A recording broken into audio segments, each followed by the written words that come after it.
Hello everybody, welcome back to the Jeremy Apiary. Well, it's time to put the finishing touches on this beautiful Cathedral Hive, so it's time to do a staining on it. And the product that I'm going to use is the Vermount Natural Coatings Polyway. I've used this in the past with some of my other hives and projects, and so far I like it. It's supposed to be a little bit gentler overall and a little bit more natural of a product. This is how things looked in the end, how it all turned out, and just a matter of doing it a little bit at a time. I did use two different colored stains in order to get the effects that I wanted.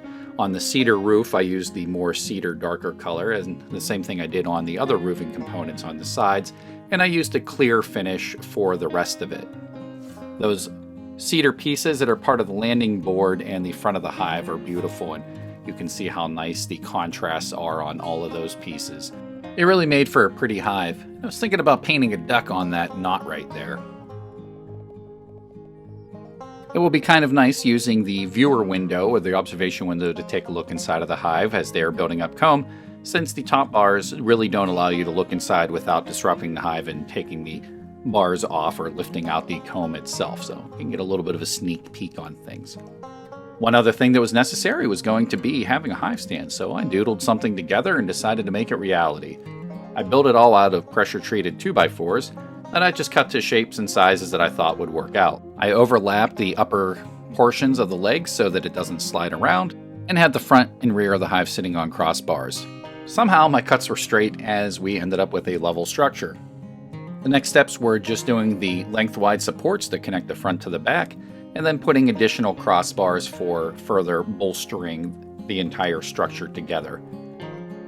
Once I placed the hive, I began to worry about it tipping to the side, just with it being a bit top-heavy. The solution were just to put some feet on it. This will provide some lateral support, and it definitely isn't going anywhere now. And the other thing I added were some nice little hooks to keep the top roof connected to the top part of the hive. I was happy with how this came out, and I like the Vermont coatings. I'm going to show you what it looks like 1 year later on a different hive. And here's what it looks like on the flow hive. The bottom is made out of cedar and was clear coated, and the medium that is on there is pine, and I used the cedar on that, and I also used the cedar stain on the roof.